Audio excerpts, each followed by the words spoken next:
guessing, I'm a who that. I'm a who that. Long as I'm living, I'm a who that. Lose or winning, I'm a who that. Sports coma, yeah, this is where we do that. Where we do that, where we do that, where we do that, where we do that, where we do that. Boogie like Benson, I'm a who that. I'm a who that. Sports coma, this is where we do that. Where we do that. Welcome, welcome, welcome. Somebody please better help. Running this thing like Elf. I thank God every day I'm not a felt. Go to YouTube Live with Big Q and the guys. If you ain't ride or die, the bandwagon get flipped. Been marching in, that was way for the ring. I was yelling out your shame for the championship. Fucking on town, duck down. Falcons, pluck, get shut down. Panthers ain't much touchdown.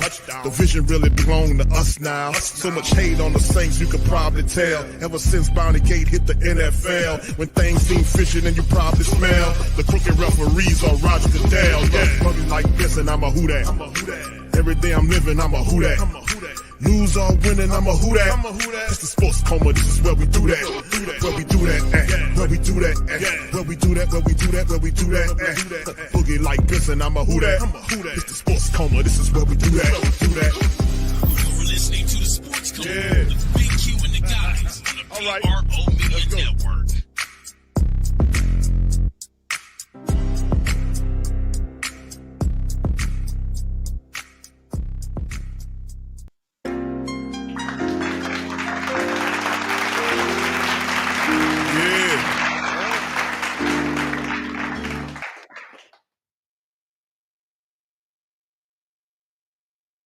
Welcome. You're now rocking with the Sports Coma with Big Q and the guys, where we have intense, entertaining, educating, and enlightening sport talk from your favorite sports fam. How y'all doing tonight? Shout out to the fam. Appreciate y'all being in the live, man. We up in this one, repping the mighty Who Dat Nation. Shout out to the fam for being in this one, man. We up in this thing, man. Shout out to y'all. Appreciate y'all. Let me give y'all a round of applause, man. Big ups to y'all, man. All right, big ups to everybody in the building. I see y'all, KTOG, Desi, Backwoods, big ups to you. What's up, Kelvin? Shout out to you, brother. Pelicans, Nola is in this thing as well. What's up, Jeffrey? Shout out to you. NFL season kicks off in 5 days, brother Willie. Much love. Appreciate each and every last one of y'all for being. What's up, Jayden? Shout out to Jayden as well. Much love. OG. It's on the way, brother. It's on the way. All right, much love, fam. Appreciate y'all for being here. What's up, James Jr.? How you doing, man? He says Kirk Cousins starting next year. What we talk about for not for us? Shit, we don't need no Kirk Cousins, brother. We don't need his cousins, his brothers, none of that. We don't need none of that, brother. We good with what we got right here. All right, big ups to y'all. Appreciate y'all for being in the stream, man. But listen, fam, we're gonna just talk a little Saints on this Saturday night. Hope you guys have had a pretty good weekend as we are in the Saturday night, man. Much love to the fam on this one, man. And we're going to go over a few things, man. What's been happening, of course, the Saints were off today. And a couple of news notes and items. If y'all have any questions, please feel free to throw them in the chat. Do me the service by hitting the like button. What's up, Gregory? Shout out to Greg for being in the stream, man. And we're going to go over a few news notes and items for the Saints during day 3. Now, this is day 3 of camp that happened. Of course, I think one of the biggest talking points of camp up to this point was the fact that the Saints really kind of put in, they threw Jake Haener in at the first team, and they talk about him doing it. And Kellen Moore kind of reiterated the point that it is a quarterback competition, and giving Jake Haener an opportunity to compete for the job. Now, is it a foregone conclusion to think that Jake Haener can, could he possibly usurp a move past Tyler Shough and or Spencer Rattler in the rotation to become a quarterback? Now, there are ways this could happen. Of course, we could see a guy like Haener.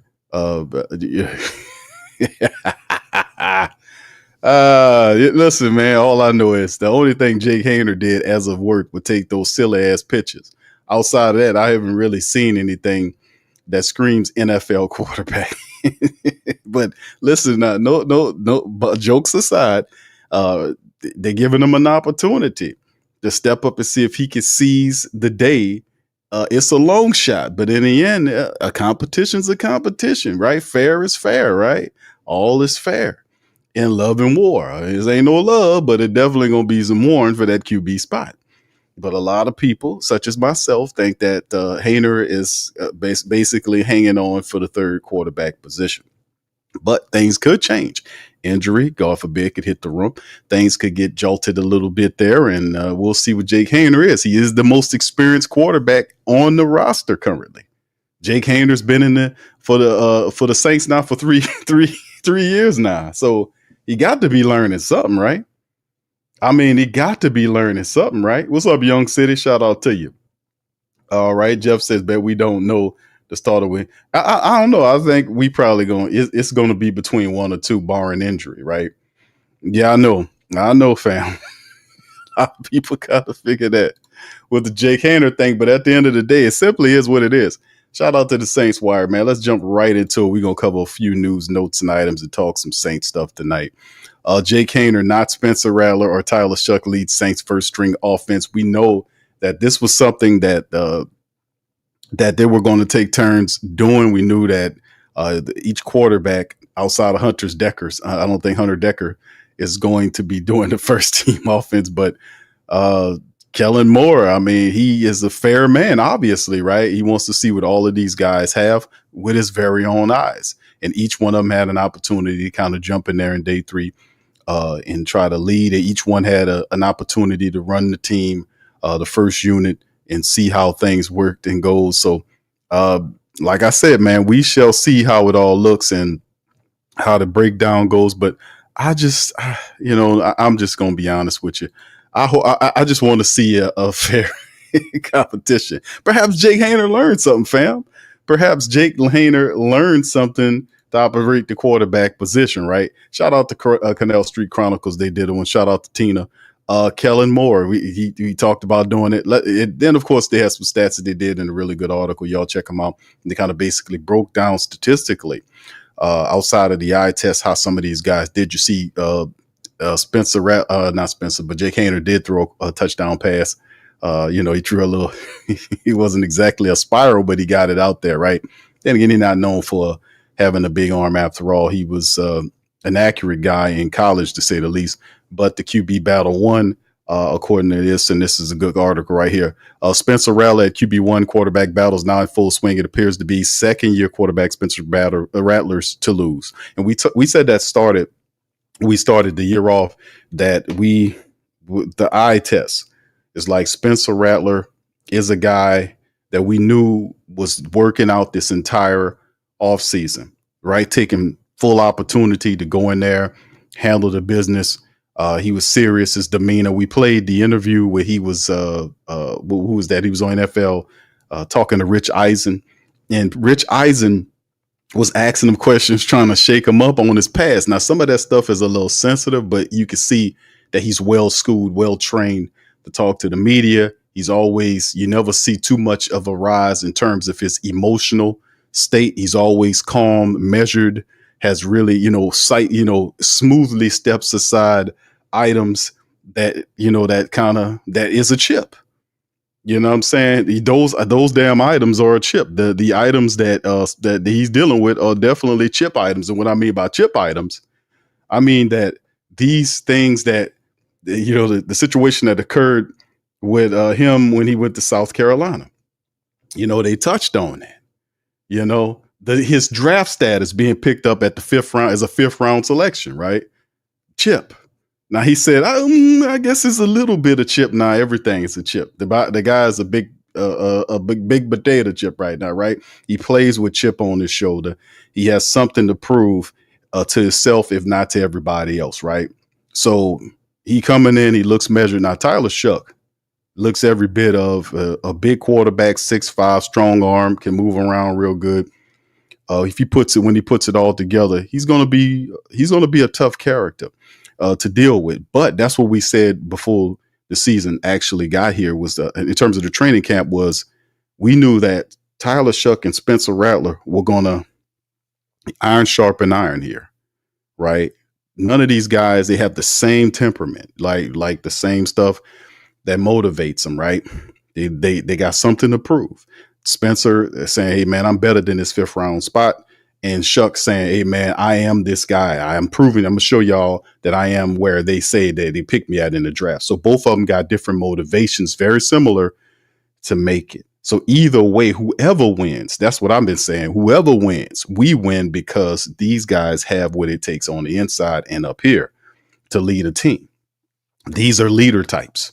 That's in with tough demeanors. That's what we need here. Not crybabies, not guys with eyeliner running around, point fingers, making excuses and all this kind of flim-flammy stuff. We don't need all of this crap going on here. We need people here that's serious about winning and committed to making the steps necessary to get the team back on where it belongs, right? That's all we can ask for here. Anyway, getting right back to the article here. 5th round pick was able to spread the ball out and find the most efficient target on the majority of his attempts. His play of the day would be a deep gain to a streaking Mason Tipton. He laid that one out. Jake Haener came in despite many believing the QB1 competition was between only Tyler Shough and Spencer Rattler. Kellen Moore reiterated that Jake Haener is a factor too. Haener worked with the first team on Friday, started strong. He went 7 of 7. Went through the 7-on-7 drills and finished the day going 8 of 11 between both drills and on the 7-on-7s. Haener was decisive during his reps, didn't force many bad plays. Now, the third-year quarterback spoke with the media earlier, acknowledging that many believe that he is a long shot for the job, and he displayed professionalism and confidence in his ability to come out victorious. Now, the reality is, the reason why people think that is because, we've taken a quarterback every year for the last 3 years. You took Jake Haener under the Carmichael administration, offensive coordinator speaking, right? We took Spencer Rattler under the Kubiak administration, and then we take Tyler Shough under the Nussmeier administration. 3 straight different offensive coordinators, 3 straight quarterbacks. What are they doing? They're trying to find a guy to run their system, right? And of course, the choice, if you ask McHugh, who is the Kellen Moore going to choose or who he really wants, he wants Tyler Shough to win the job because it makes him look good for taking him in the 2nd round. And it validates his scouting of him despite the red flags, the injury flags, this type of stuff, the 1-year experience. It validates him. Plus, it's the quarterback that he feels best represents running his style of offense, right? Even though Kellen Moore has worked with damn near most of the top type of quarterbacks, whether it was working with Dakota Prescott out there in Dallas, or whether he was working with Herbert out in Charger land, or if he was working with Hurts out in Philly. These are all different types of quarterbacks, right? We know Dak likes to stand in the pocket and deliver the ball. We know Herbert's a big quarterback that can stay downfield, big arm, smart quarterback, and move if he needs to. And then you got Jalen Hurts, just a scrambling athlete quarterback that can throw and run. So he's basically worked with anybody. He can work with either Spencer, he can work with Tyler Shough. And this is the thing that leads us to Jake Haener.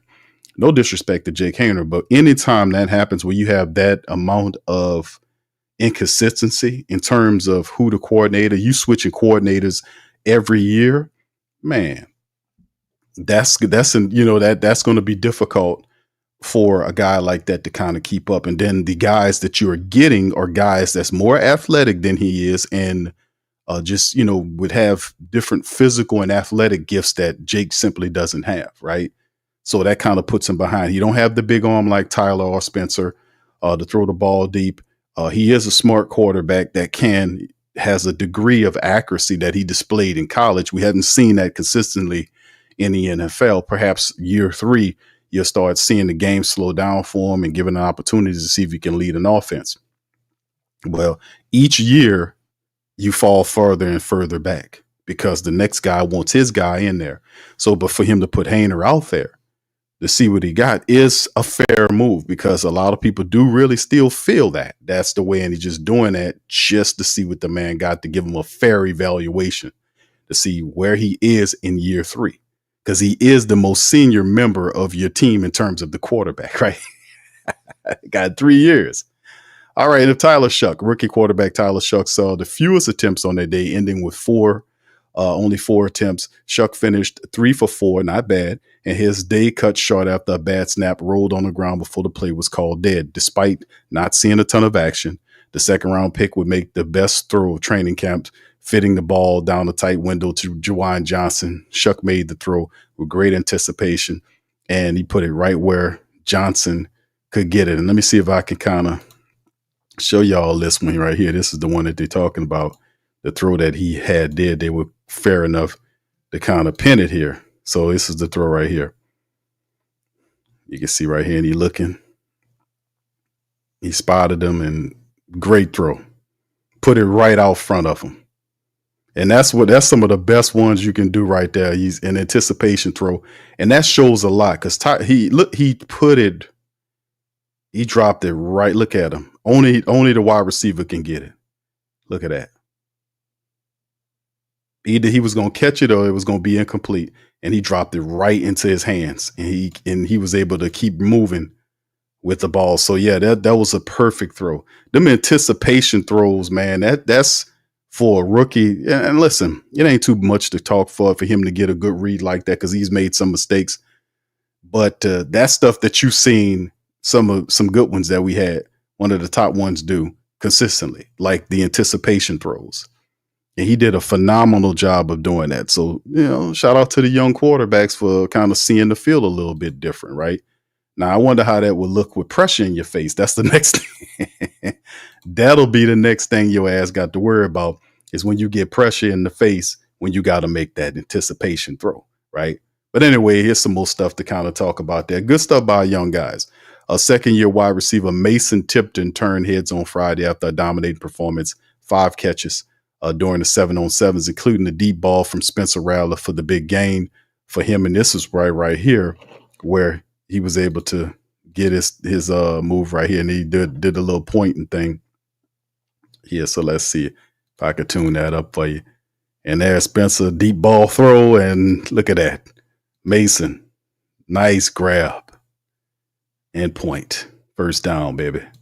Now see, Mason, this is the thing about Mason Tipton. He was doing this last year. Y'all remember in training camp, Mason Tipton was doing a hell of a job in training camp last year.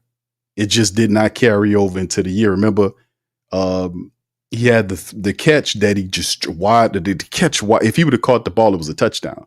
But he just dropped the ball, whether it's rookie jitters or whatever the case may be. We seen Mason Tipton do this. I'm not surprised by this. It's a nice play, but we know what Mason Tipton can do. We know the guy, where he come from, Yale. So he got it upstairs. So wide receiver, he come from Yale. He was productive there, right? We also do realize that he can catch the ball, he can route run, and he has a degree of speed.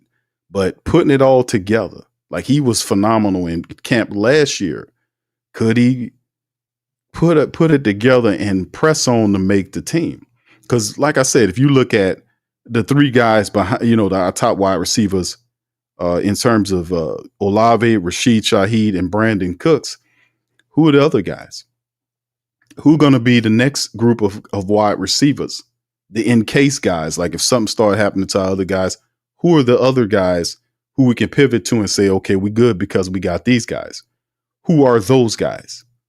Who are the guys behind the aforementioned 3 guys I just talked about, Olave, Rashid, and Cooks? Can you name them? Who do you think? People told me, AQ, Bub Means, look out for Bub. Okay. Cedric Wilson Jr., they saying Cedric Wilson Jr. could have a resurgence because he played for Kellen Moore when he's with the Cowboys and he had some of his most productive years. Maybe the familiarity works. Also, they mentioned other people, Kevin Austin Jr., Donovan Peoples-Jones is my pick. Mason Tipton's in the mix. So there's an opportunity for guys because the Saints could have brung in, which I still think they should bring in another veteran wide receiver possession type, but they're sticking to see if anybody else has an opportunity to step up, step out, and make an impression to them. So they're giving these young guys a chance. If I had to select another guy behind the top 3, Donovan Peoples-Jones to me is an X factor. Because he's still much in his prime. He's in his prime. He's 7 years in the league, maybe 6, 7 years in the league, something like that. And then on top of that, he was a guy, he had 60 something catches in a year with the Browns. He got speed, he can catch, he can route run. So it's only a matter of time before we see if he can fit in what Kellen Moore got going on, right? We'll see. So anyway, then of course they cataloged the special teams battles that the Saints been dealing with here. Blake Grupe was called back up to kick on Friday, finishing the 4-5 day. He missed, could be blamed on heavy rainfall, but the circumstances were difficult with it being from the left hash mark, 49 yards out, despite the miss Grupe makes were still impressive, bringing his total through training camp 9 out of 10. Second year kicker Charlie Smith was brought in to challenge Group A, but struggled on Thursday's practice, going 2 for 5. Yes. So Blake Group A still very calm and cool in the kicking game. And then another part of the battle as we move forward with the special teams is who the hell is the returner going to be? That's another big one too. We got to keep an eye on the return game because that is very paramount for what the black and gold need to do, baby. So anyway, as we keep this thing going, let's kind of cover some more news, man. You know that we've been talking and covering this right here about the Noah Fant stuff. Of course, Noah Fant was listed with a visit on with the black and gold. We haven't heard much of it yet. We know that he did visit with the Bengals, I want to say, and walked out of the building, which is a good thing because anytime you got a wide receiver, tight end, like Noah Fant, 6'4", 6'5", 245, 250, something like that. This is a guy right here that could really help the black and gold, right? Do some stuff. And a little background on this one right here. We talked about this in the previous report. The Bengals hosted him, and they said the meeting was positive. He left. He's a 27-year-old former first-round pick by the Broncos back in 2019 out of the University of Iowa. We know that Iowa produces very good tight ends. There's some of the best tight ends in the NFL all come out of Iowa. Some of them come out of the University of Iowa. Y'all know the list. You can put it in the chat. Very good. Can Noah Fant be one of those guys? I mean, that's a tall order, but he's still a very solid tight end. Entering his fourth year, of a 4-year, 12.5 plus rookie contract that included a 7.1 plus signing bonus. He was traded to Seattle, acquired as a part of the Russell Wilson trade. And soon they picked up his 5th-year option for the 23rd season, which was worth about 6.8 plus, fully guaranteed. He was set to become unrestricted in 23, but re-signed on a 2-year contract in the March of 2024. Released by Seattle last week. In 2024, he played in 14 games for Seattle, caught 48 passes for 500 yards and a touchdown. And the Saints they got this guy in for a visit. Make all the sense in the world. The Noah Fant. To bring him in here. Big physical tight end. The guy averages for his career, he averages 11 yards per catch. Physical, if you watch footage on him, I think we put some footage on Noah Fant, perhaps. If you hadn't seen it. Guy could play. He can block, he can move, he can catch. Pretty good. But if you imagine pairing him with the likes of Juwan Johnson. Imagine pairing him with him. And Juwan Johnson was stoked about it. Juwan Johnson lobbies for the Saints to sign Noah Fant. He says, it'll get us going, man. I'd be extremely excited to have him here. So shout out to the Saints Wire Covenant. It's easy to see why the Saints want Noah Fant. He looked good in black and gold before having come out of the same Iowa to NFL factory that sent. Here it is. He got him right here. TJ Hawkinson, George Kittle, Sam Laporta into the pros. The former first-round pick visited the Saints on Friday after receiving or previously meeting with Cincinnati with no deal signed there. Count veteran starter Juwan Johnson among the number who would like to see Fant stick around. A tight end himself, Johnson sees Fant as a great fit in the offense rather than competition for his services. And Juwan Johnson, to be honest with you, has nothing to be concerned about. Juwan got his paper. 3-year deal, $30 million, roughly $10 million a year. He got his paper. He good, right? So Fant is a great fit in the offense rather than competition for his service. Kellen Moore has called a lot of passes to his tight ends in previous stops, and there's no reason to think the coach won't keep it going with the Saints. He most certainly will. He can add so much, Johnson told reporters on Friday's training camp. One, he can add a lot of explosiveness to the offense. I'd be extremely excited to have him here. I mean, you have guys like Ben Watson, Graham here before. You've had guys like that before that's really been explosive, and you can just think of the things that think things like that.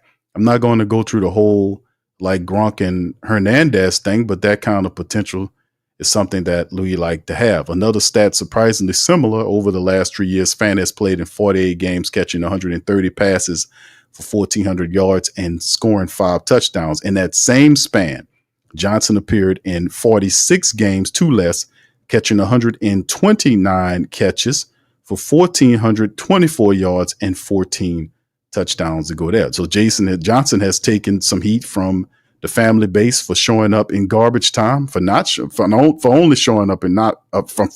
Hold on, let me say it again.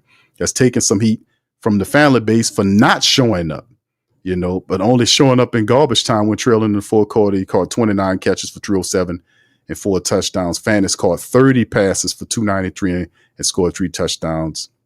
It's even, right?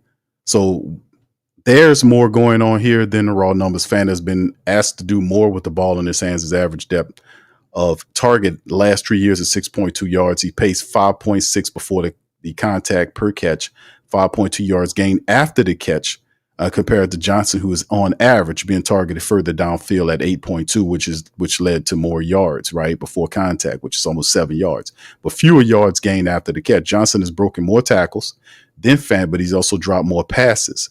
More downfield opportunities has helped Johnson convert more first down, 75 than Fant, 65. To the point is that each player has plays for their offense, but they've going about it in different ways. So if you think about it, these guys would definitely complement each other, most certainly. And plus, if you look at the Saints depth chart, which at one time you thought of it like, man, the Saints tight end room is pretty loaded and littered with talent, but a lot of things have changed since we opened up the camp. I mean, originally the thought was Foster Moreau was going to be available for training camp. That was the original reports until when the presser, Mickey Loomis, said that both we knew Taysom wasn't going to be ready right away. We knew he would be later on in the year, but Foster was more positive news, but that was not the case. Both of those guys on a physically unable to perform list, the puppy list, as I call it. And you had a retirement in Dallin Hawker, who was a free agent last year that a lot of people liked. He retired, really surprisingly. So that takes 3 people right on out of the tight end depth chart. So you behind Juwan Johnson, you got Jake Stahl, the tight end that they brung over from Philly, mostly a blocker, not much of a catcher. Matavo, the 7th-round draft pick from UCLA, who is a rookie. And then you got 3 other inexperienced tight ends, more like Jacobson and these other guys, Trayton Welch and this other fellow that, inexperienced tight end. So this make all the sense in the world to me. And plus the Saints still have a lot of money. So add Noah Fant with Juwan Johnson, man, that makes a lot of sense. That make a lot of sense, baby.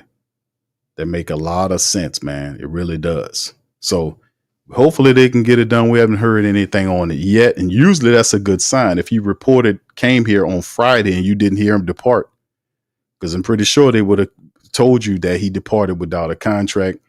There's nothing on that. And usually when it goes like that, it's a positive. So the Saints have a need for him and they got the money and the spot. So let's make it work, baby. Let's make it pop. All right. So what y'all think about it, man? What y'all think of what we could do? Yeah. 504 Coast says Q. I could see Taysom retiring. Yeah. Taysom is getting up there in age, man. That was a gruesome injury last year too. And Taysom's really been getting beat up on the last several years, man. He's been taking a lot of punishment because of how the Saints been using Taysom Hill. They've been overused, especially last year. And I was like, they just overusing that idiot who he had, the offensive coordinator, just overused the guy. And the media people, we saying it, the media people said, don't you think you're overusing him? And, well, no. And the guy, he didn't have any imagination. You didn't know hey, man, you could take Taysom Hill, put him over there and decoy him and get other guys opportunities. You know that, right? Now I'm just going to just tunnel vision, one track mind approach just to I'm too lazy to scheme up plays for these other guys, so I'm gonna just use Taysom until his wheels fall off. That's what the hell happened. So we got him out of here. Now we got some common sense, sensible stuff going on here where we can get these guys involved in the offense a lot better, man. Right. And also kind of talk about, man, the fact that the Saints did add Julian Blackmon. I don't know if you guys are aware of his contract, a 1-year deal at $5.5 million. They added Blackmon to the team because of the retirement of Tyrann Mathieu. Tyrann Mathieu retired. They brought in Blackmon on a 1-year deal at $5.5 million, 1-year prove-it deal there. And he made some, we've been seeing some stuff going on there with the safety room. Some of the young guys looking like they might get an opportunity of getting some plays there to step in and see what they can do. But at the end of the day, man, it's going to be interesting to see how the defense look. Two new safeties back there. 2 new safeties back there in that 34. Look, man, it's even though they switched from the 43 to the 34, it's like, man, damn. At least Tyrann Mathieu back there, you feel this type of, you had a little bit more. Okay, he back there, we'll be all right. But you got new guys back there now, so it's going to be interesting to see how these guys, how they shake and move, man. Only time will tell, right, baby? Only time will tell. Anyway, we're going to bounce back to Tyrann. They got an interview he did with Kate. We're going to react to that live here in just a moment. Let me cover this, man, because this is something that I wanted to talk about the health and vitality of the Saints team going forward. This is a big one because this happened back in a while when they brought this guy in, Tom Rath. We've been often pushing, and this bowl's true because we talk about, I do the Pelican post game report with me and DC and Lex, and we always talk about 2 things. We talk about leadership and we talk about the injury staff, more so the injury staff than anything. Outside people that don't know anything about the team, that look at the stats and they just see whatever they see and don't do any thorough research, they will never know your team better than you. Because even though you respect other people's teams, you know your team, you know the personality of this type of stuff, you know all of this. So the reason I say that is because you always hear the Saints banged up, but they never put the other part to it. It's like other teams are suffering from injuries too. It's not just an isolated situation that only impacts the Saints. Even though the Saints get hurt and the Pelicans get hurt more than other teams, that's their fault. What do you mean, Q, by that? The injury monster just don't like their asses more so than they like anybody else? The injuries hit everywhere. But there's a preparation. It's a way you can deal with the injuries. You can't prevent them all or stop them, but you can reduce them with preparation and people that know what they're doing. There's levels to it in the sports medicine field, just like there are levels to every damn thing in life. There's love. They got shitty doctors. They got great doctors. They got shitty cops. They got great cops. They got people. You see what I'm saying? There's levels to everything in life. Everything in life, regardless of where it is, it's always going to be some that are better than others because of the preparation, because they studied more. All this kind of stuff plays into it. It's just a degree of how it works in life. It's just what it is. I say that about the Saints and the Pelicans medical staff, because if you want to reduce the injuries where your best players are on the field, and they're there, if you got your best players on the field more than likely you're going to experience more success because these people are talented. They're hard to stop. They're nightmares. These are excellent players. But you short yourself if you do this other stuff when you don't bring in people that know what they're doing. Now, perhaps the people we had was good enough for a 6 or 5 or all this type 5 or 6 wins or this type of stuff for football and all the bullshit that we see with the Pelicans. But in the end, if you want to do something about injuries, you got to hire the correct people that know how to stop it. Is this guy one of these guys? Because this is who Kellen Moore brought with him. Kellen Moore is smarter than a lot of people giving him credit for. He knows he had an opportunity to study and look at the New Orleans Saints team and understand that injuries have been punching the Saints and the Pelicans in the face for years. So much so that all the Saints do is blame injuries for why they keep effing failing every year. to the point where I am totally disgusted. I know you are disgusted about it. And they sit up here and pretend like their hands are shackled, like they can't do nothing about it. We just at risk to it. We can't prevent it. We can't do nothing about it. Hey, man, we just going to just cross our fingers and just hope that just with good old fashioned luck that is going to stop it. And then that's not how it works. You could prevent this stuff. You could severely reduce this stuff with the right technology and the doctors. That's how other teams are doing it in the NFL and every damn where else. They spend the money to stop it or severely reduce it. That's facts. Is this man one of them? Tom Rath was tasked with peak performance and minimizing injuries for the New Orleans Saints. Rath twice has been named the strength coach of the year. Can this man help us keep these players on the field? Right? Now, we talk about a lot of people all the damn time about this guy, and that's proper. But one of the most important people to this season's success is this man right here. This is the guy. Because if he is who they say he is and he's that good, you're going to get ready for some success, fam. Get ready. So let's just hit this article right here. This is straight off the NewOrleansSaints.com site.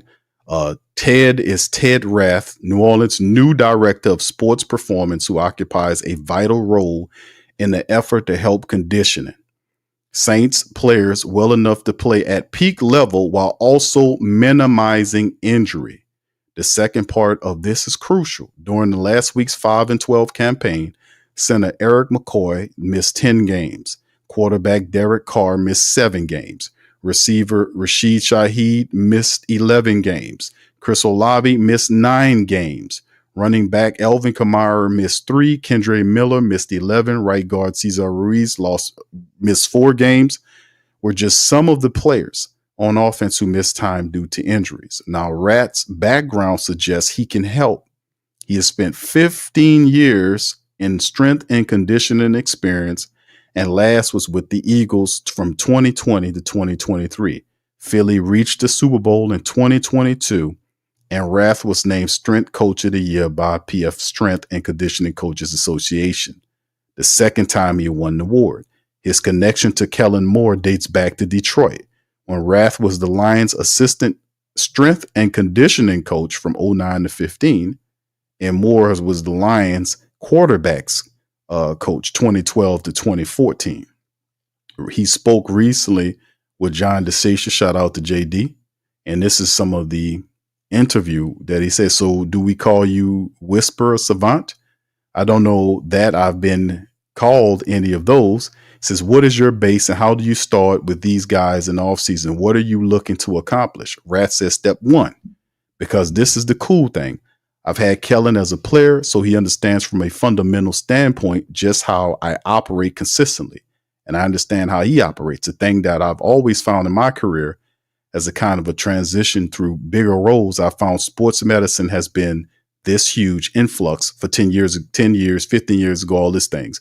I think sometimes you can get paralyzed by some of the numbers, just analytics and some of the other things that are coming in and out, flooding the world of sports and football specifically. It's still football. So at the grand root of things, we still have to establish a strong mentality and physically tough football team. So we have to build a culture in order to do that. This is a strength and conditioning coach talking like this. When Kellen and I started talking about this, that was the first thing. It was, how do we elicit a culture and how do we build that?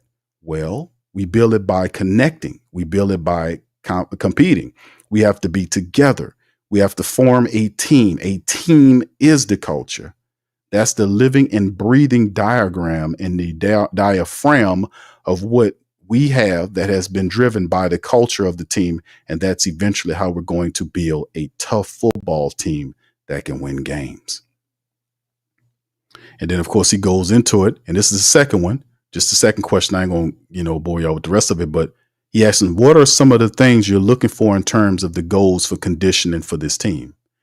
Rath says, number 1, we have to be ready to play football. This is a football sport. It's not like we're a weightlifting team. It's not like we're training for something else.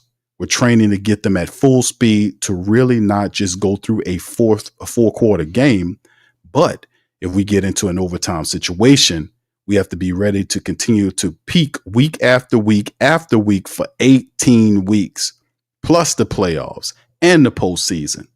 So for us, it's established in a baseline. You have to be physically strong enough to overcome your opponent. But when you have to, he says, but when you have to have what's called repeat spurt ability, we have to have the ability to line up, rest for 30 and 40 seconds, get to the next play call, then boom, line up, go again at an even higher level. So for us, that's preparing the tissue so that we're not breaking down. We're not pulling muscles. There's no soft tissue injuries, things like that. So we have to build the tissue so it's durable, but we have to train the metabolic system. So if it go out and play 4 quarters of football at a very high level. The man know what he's talking about, bro. Did you catch that? And the reason I'm saying is because we've seen the Saints players suffer from this all the time. This man been working with the Eagles. Eagles, you've seen this demonstrated in the recent Eagle team. Outperforming the other teams, you know, taking it through the wire, get into the Super Bowl. And let's not kid ourselves. We know that to make it through a grueling NFL season, it takes more. It takes something else. It takes extra training. It takes a mentality, which this man talked about in the first paragraph. Then he broke it down and talked about, we're not training you for weightlifting. We training you for football. So I just wanted to share that with you guys because I just found that so very good, because the question I've been posing about the Saints is, what are you going to do about the injuries when they step up? And that some of this other stuff that we've been dealing with is as a result of the training staff. These players are not prepared properly. That's why we seeing all of this stuff happen. And Kellen Moore seen it and brung this damn man from Philly down here with him to help him build up the Saints. And the man, first conversation he talking about is building up the mentality. Before you even get to the body in terms of the muscles and all this kind of stuff, he talking about building them up here first, because he understands from a metaphysical standpoint that you don't do the body before you get the mind right.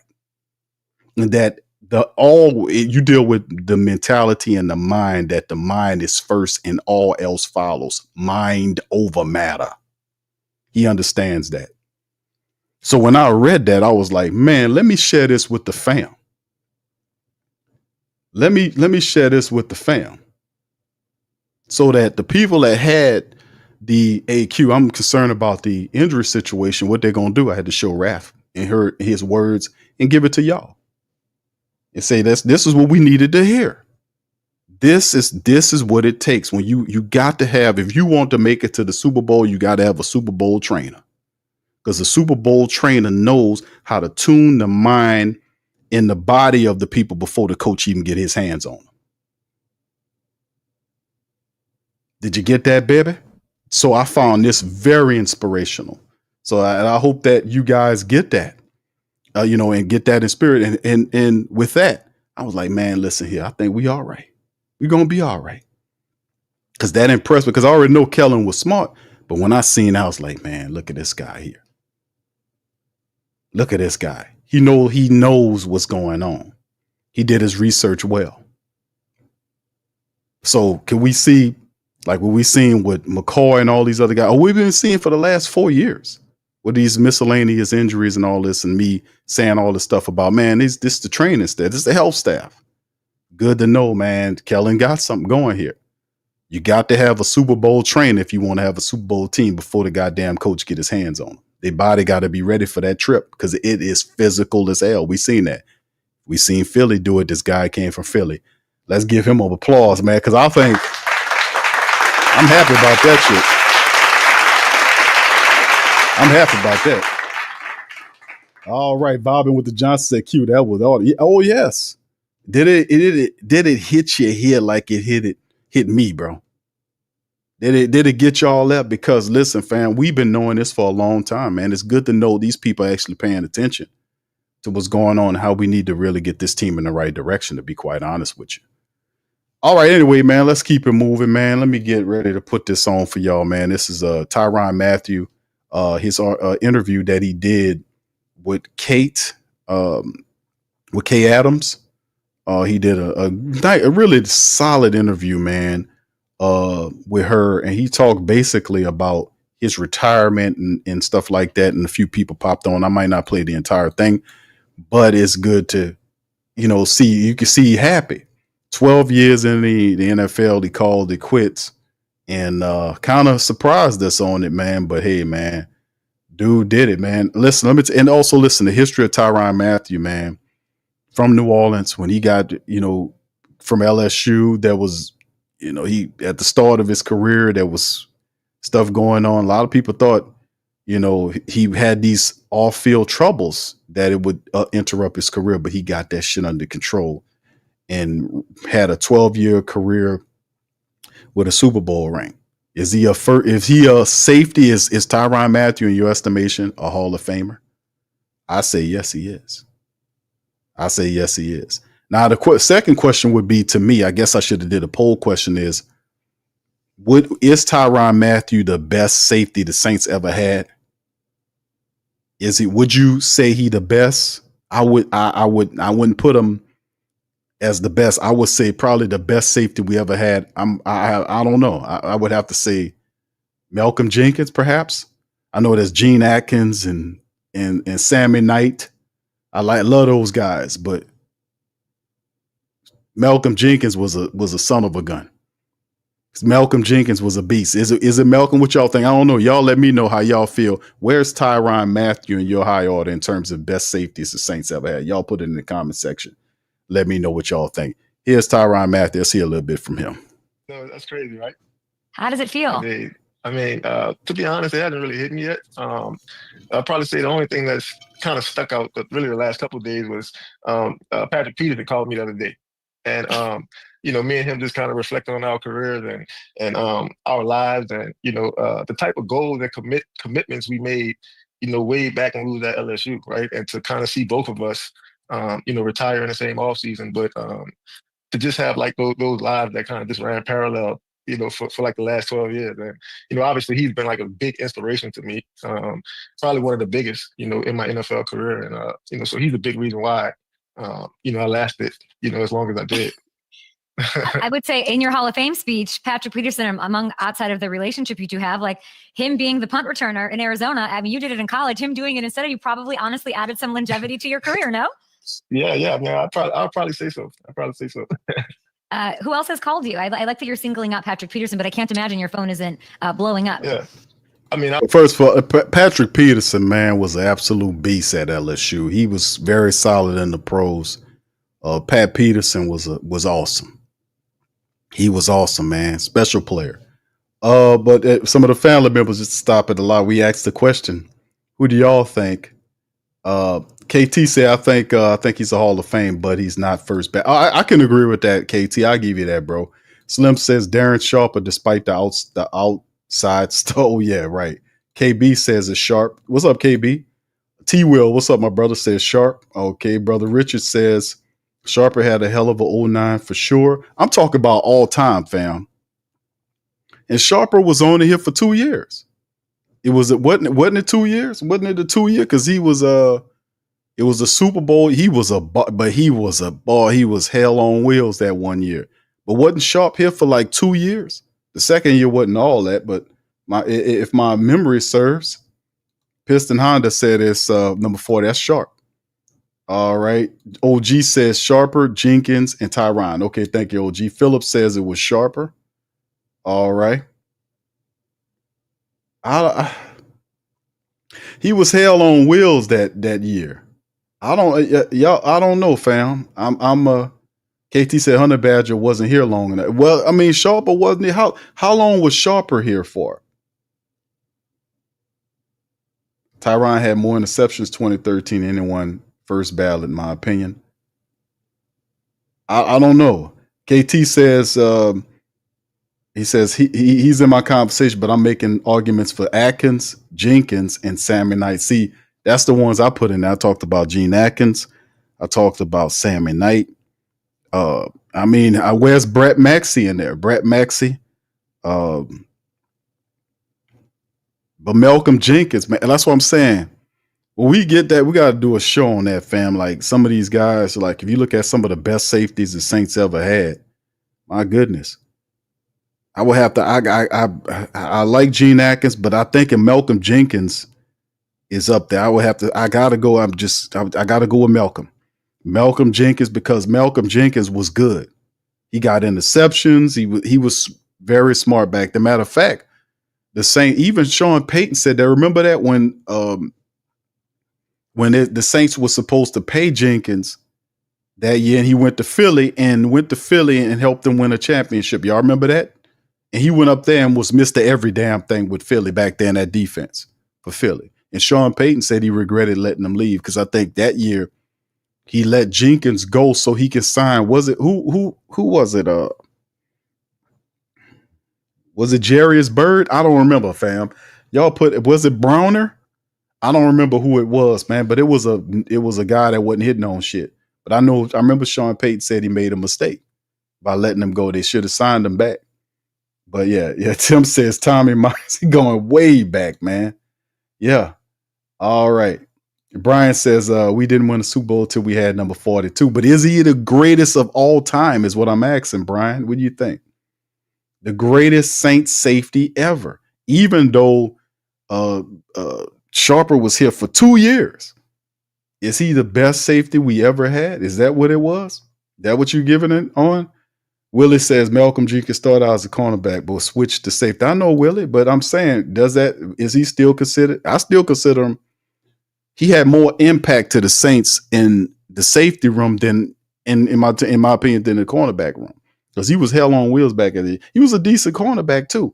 He was a very good cornerback, but he was just a really good player, man. Mr. Don says Sammy Knight. Brian says Dave Waymer.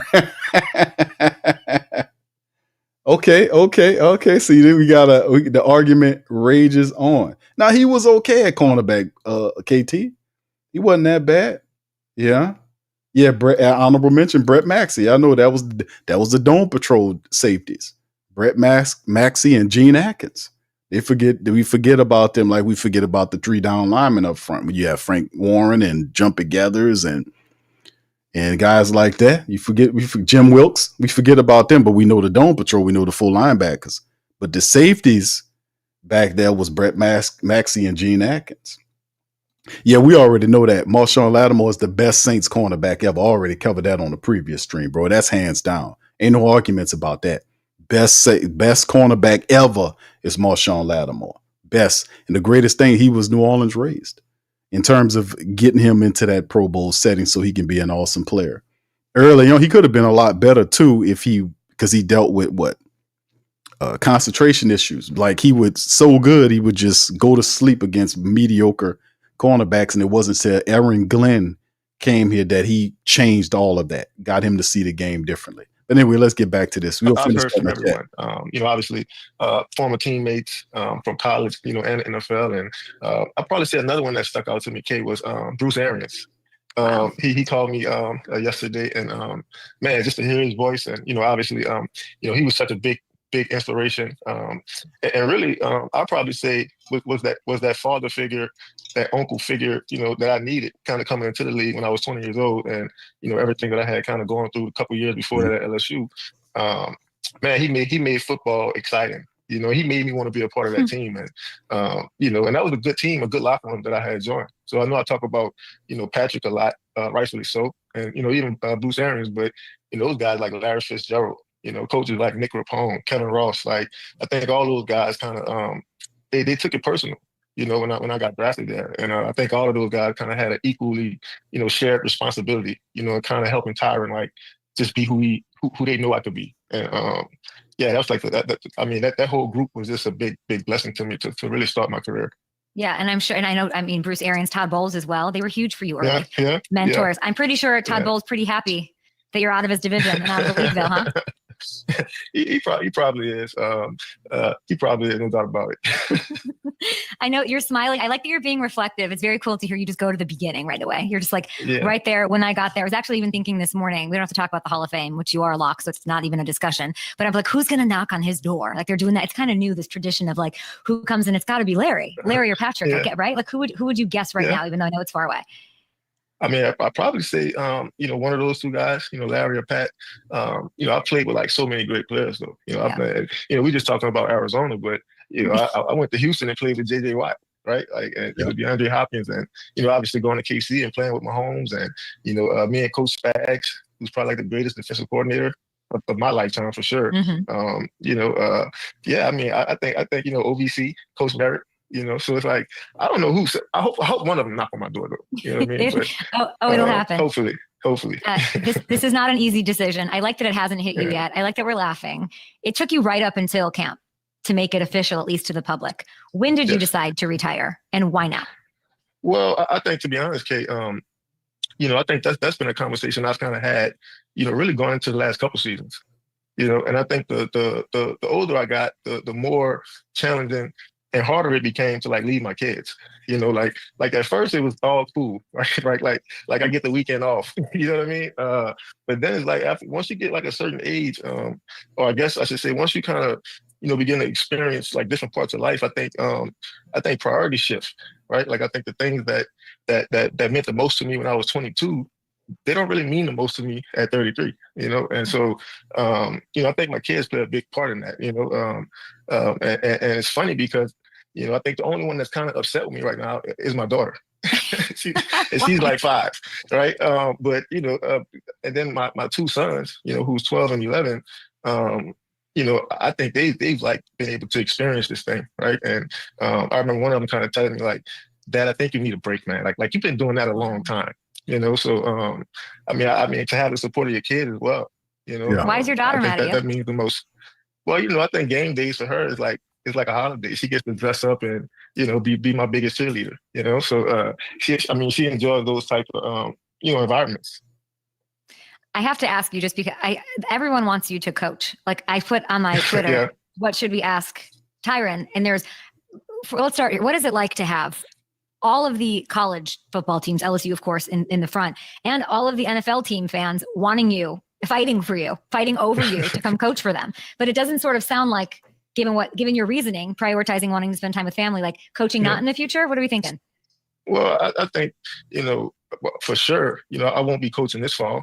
That's for sure. But who knows what the future holds? I think, anybody that's kind of known me and, really been around me, I think they know how much I love football. And I'm pretty sure me retiring is probably was shocking and surprising to some people, because they know how much I love the game and, how much, I've given to the game. So, I'm really, honestly, man, I'm looking forward to like the next great challenge. I feel like when I came into the league, obviously it was a great challenge for me because of, where I come from and all those things. And, I was really proud of the way I handled myself, the last 12, 13 years. And, I've accomplished some of the greatest goals, ever, really. And, I'm excited to see like me do that in my next like endeavor. And I don't know if it's going to be TV. I don't know if it's going to be coaching.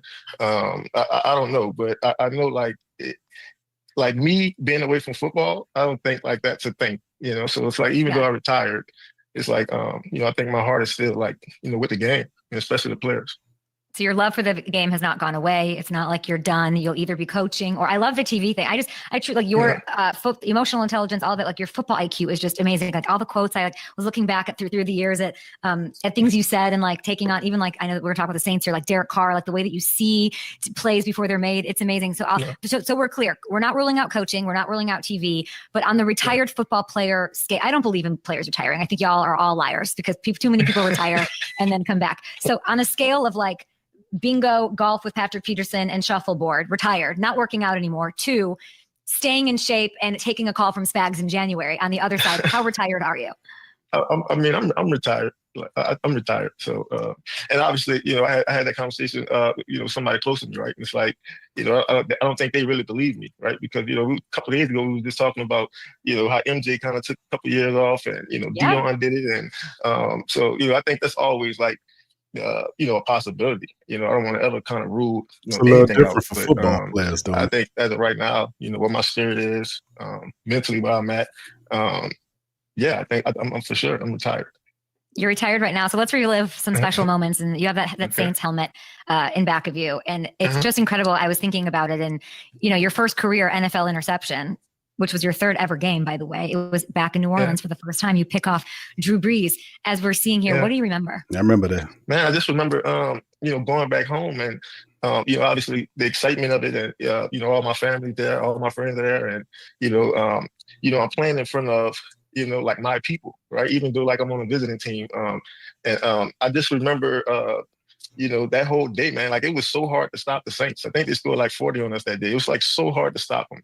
And, I think as a young player, man, like you just want to make a play. You just want to do anything to kind of give your team a spark or anything. And so, yeah, man, like I thought that intercept would like give us a spark, for me to kind of come back in and invade, the hometown team. But Drew Brees and Jimmy Graham, they was just a little too much for us that day.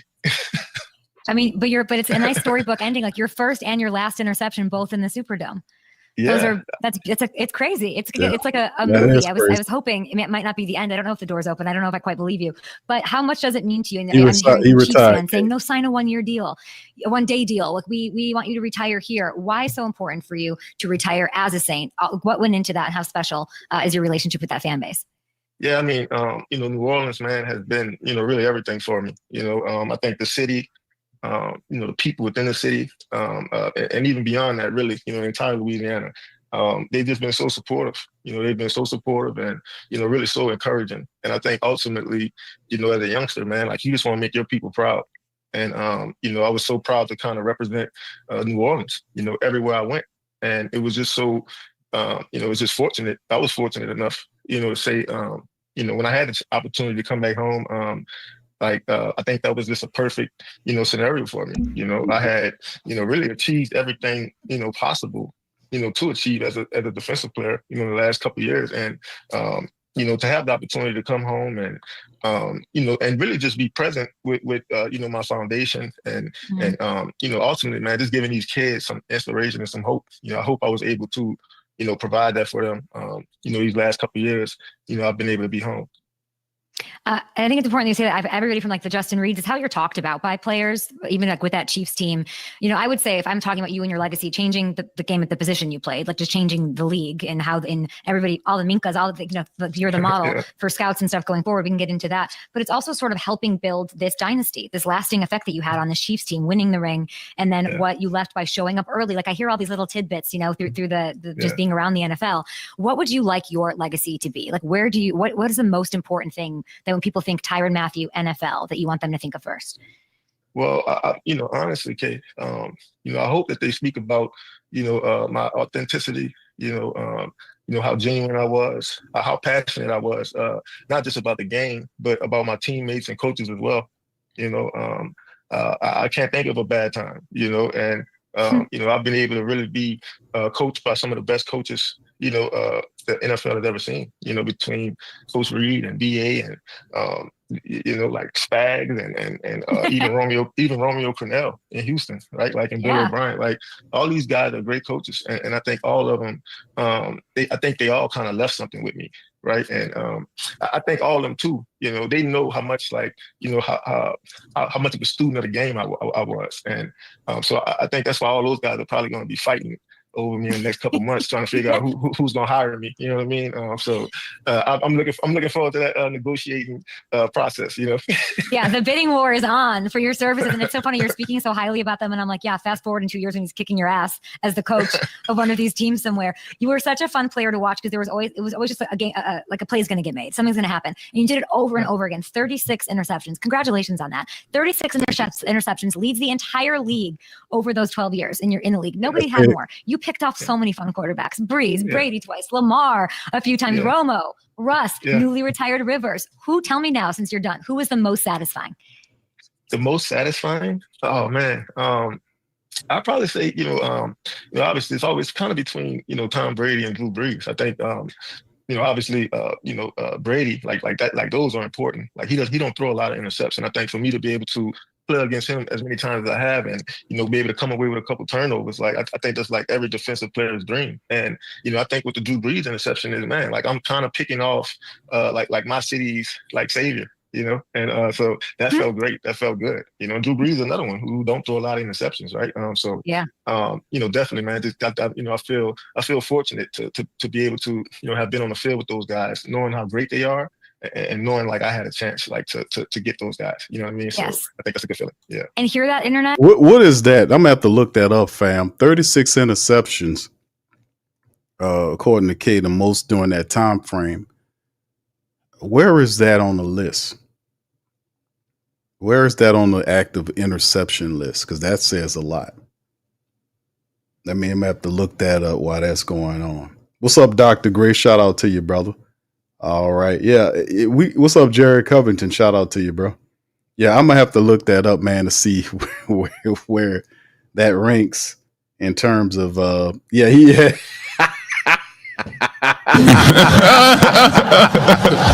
I caught that. He ain't lying. You had to throw DA in there. DA is the fun coach. Yeah. Yeah, well, he was saying, he had to throw Dennis Allen in there. He's the fun coach, Oh, my goodness. Anyway. Did you hear him saying the ultimate respect for Tom Brady? You guys clearly are great. You're going to have the gold jackets here going forward. If we talk about Patrick Mahomes a little bit, obviously, and by the way, if you go and play back in January, then like maybe you can pick off Aaron Rodgers. I don't know. I don't know that he's off your list. I think you have a couple more I was seeing that I was like, maybe he'll come back for this. But when it comes to Patrick, I got to sit down with him the Chiefs really. I sat down with him a couple of weeks ago and I said, how are you looking at this year? Like what's going on up here? You know what it's like to lose a Super Bowl twice, unfortunately. And then what that next year is like. Is it a revenge tour? Is it a whatever? And he's like, I'm just so sick of hearing everybody talk. I'm sick of it. He wants to just go play. Can you, I know as a fan on my couch at 1 p.m. what it looks like if it's a revenge tour, it's Patrick, whatever. They won 15 games last year. What goes on in that locker room? Knowing him off of a Super Bowl loss. Like what does this year look like in that locker room as they're on this tour? Oh, man. I mean, if I can, really, if I could kind of put a finger on it, man, like it's intense. I think it's, this seriousness, right? And I think like, coaches and players alike, I think they have to be able to tap into that mindset in the spring, throughout training camp. You can't like save that type of stuff for, middle of the season or, when the season starts. So I think it's all about mentality. It's all about attitude. And, if I know those guys, like I think I know, they haven't slept. They haven't had a good night of sleep since they lost that game. So I think Patrick is extremely motivated. I think, Kelsey's motivated. And then obviously, Coach Reed and Coach Spags, like I know those guys. Like they probably haven't left the building, since they lost that game. You know what I mean? So I can see those guys starting fast and we're definitely playing with an edge to really begin and kind of take them throughout the season. Coach Mathieu with Spags would be pretty nice. Maybe eventually. You say you're not coaching this fall. I don't know how much I believe that. I would never ask you this as a player. So now I can ask you now, last one, and maybe this is like your media, we're dipping in here. I feel like it's okay to ask you, is Patrick the greatest quarterback? Patrick Mahomes. Mm-hmm. Oh man. Is he the greatest quarterback like of all time? Up to you. You can hedge it how you want. I mean, well, I would say he's a great quarterback. I say like greatest of all time. I think that's still like reserved for Brady. And I think with Brady, like that's just longevity. That's respect. That's just playing against this guy, on the biggest stages. Like he was one of the most competitive, accurate, like he just had like a single mindset to win by any means necessary. And like he was always a challenge to go up against. I think being the greatest of all time is like, I don't think it's like a 8, 9, 10-year thing. I think if Pat like is able to get to like year 15, year 16, I think at that point maybe he'll be the greatest of all time. But I think Brady and just everything he accomplished and just the touchdowns and the win percentages, right? Like the Super Bowls. Mm-hmm. I think you still have to respect that. But I think Patrick is like definitely like a close second. Like he's closing in. Yeah. Ooh. Yeah. He's on his way. Who doesn't like talking about quarterbacks? We're going to take a break. And I do want to say before we bring on our guest to give you all the love here who used to play with, congratulations on retirement. Take a break, take a beat. I hope you're feeling all the love from every team, college through NFL, and really just like the lasting impact you had on changing the game. Everything you've done in your community, the Tyrann Mathieu Foundation, has been legendary. So we cannot wait to see what's next. But you know who doesn't like, you're welcome. Do you know who doesn't like talking about quarterbacks or hearing anything good? This guy, Dwight Freeney, Hall of Famer, joining the show. You must hate this. What's up? What's up, my guy? How you doing, brother? Oh, I'm good. Congratulations, yo. Thank you, Listen, man. Thank you. Oh my goodness, what a career! What a career! Appreciate it, brother. I remember when you was a young pup in AZ. I know, right? I know. Now we're Dog. talking about 2015. retirement. Yeah, I'm trying to tell you, 2015, my first year, my last year at Arizona was his rookie season. Yeah. And Wait, what do you he was remember a about baller it? then. He was a baller. He had that mentality. I knew he was going to play for a long time, because he didn't seem like a rookie. He didn't have that mentality of a rookie. He had a mentality like, I've been here for a while. I'm going to stay here for a while. Yeah. It was awesome. It was awesome. No, I appreciate that, man. Obviously, like me and Kay was talking about it earlier, man. And I think one of the best things that probably could have ever happened to me was going to Arizona, right, and being in the locker room with guys like you, Calais Campbell, obviously Larry and Pat, but just to kind of have that Darnell Dockett's of the world, the Carlos Dansby's, the Shough Johnsons and Gerard Powers, I think that group of veterans that I had, man, like y'all was like the best representation for me because what y'all did on the football field is what y'all did off the football field, and it was a blessing, man, because none of you guys ever kind of leaned me in the wrong direction, right? And I took pride in that. I took pride in being a professional, right? Like, and I think guys like you, man, y'all had a big part in helping me, just understand that professional side of it. Like this is a job. This is our business, So I'm always reflective of that, man. But I'm mostly grateful because I know a lot of guys get led the wrong way, and I was just happy that the guys that was around me, they did it the right way, and I could look back and be proud of that, Oh, that was our job, man. Yeah, shout out to Tyrann Mathieu, man, for 12 years, dude. I mean, the brother, man, jeez, 36 interceptions, man. I was looking up the list while they were talking, bro, and my goodness, 36 interceptions. Wow. Is it enough to get him in there? I say he's a Hall of Famer. I agree, KT. I don't see him as a first ballot, but 36 interceptions, man. I think the top career interception leader as a defensive back, right? You got Paul Krause. That dude had 81 of them. The ones that we recognize, like Rod Woodson, y'all remember him from the Steelers. Rod Woodson had 71. Night Train Lane as a cornerback had 68. Charles Woodson had 65. Ed Reed had 64. Darian Sharp had 63 interceptions. A lot of that was with the Vikings, although he did have some good years. I think the 2 years he played with the Saints, he did really well. The second year, not so much. That first year, it was just ridiculous. He had 63 off that. Dick LeBeau, y'all remember him, the former head coach, he had 62. Mel Blount had 57. Eugene Robinson had 57. This is just some of the names, man, with all these interceptions. Aeneas Williams is from down here. He had 55 as a cornerback. Eric Allen had 54. Willie Brown had 54. Darryl Green had 54. Ty Law had 53. Some of these guys are cornerbacks. But, man, listen, some of these safeties, if we talking safeties, like Sharp and Woodson and them guys way up there. But 36 is very respectable. Deron Cherry, the safety, remember him from the Chiefs, he had 50 interceptions. So, I mean, he played safety. So it was quite a few people, man, just looking at the list of players, and he had 36. Like, I agree. I see him as a Hall of Famer, maybe not a first ballot guy, but Tyrann Mathieu, man, he was awesome, man, in what he did. All right. Yeah, State of the Palace. What's up, DJ? Says the top 6. Yeah, he definitely a Hall of Famer. Ain't no doubt. Ain't no discussing that. All right. Kenny Vaccaro. What are we talking about here, man? What's going on, DJ? Kenny Vaccaro. Oh, y'all must have had a conversation about the most disappointing Saints safeties, I guess Vinny Vaccaro would fall on that list. He would be on that list. He wouldn't be the top, but he would be somewhere at the bottom of that list. Anyway, fam, listen, man, y'all got any questions? Throw them in the chat. But yeah, Tyrann Mathieu, man, and the Saints, man, what we got going on this year with the black and gold. All I could tell you, fam, is that I think this year, like we talked about the health staff and a lot of stuff that was going on with the team. All I could tell y'all, man, is that I think that we're going to be headed to something really good this year. I think we're going to surprise a lot of people. They're not looking at the Saints. The Saints are going to be considered an underdog. I'm feeling really good about the Noah Fant visit. We haven't heard anything, and that usually equals out to be something positive. So hopefully we can get that knocked out. When Tyrann Mathieu retired, they picked up Julian Blackmon, and Julian Blackmon could play, and there is some side, some little knockoff about his game that he's been dealing with injuries and stuff like that.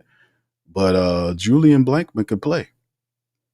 Now, whether or not, we'll see what's going on here. Really, he was banged up in 21 when he played only 6 games, but the guy gets interceptions. I gotta tell you that he gets picks. He does do that. So how he will fit, man, and Staley, I think Staley gonna get them guys playing in that 34 defense. We got to get after guys on the front and create that pressure. But anyway, man, listen.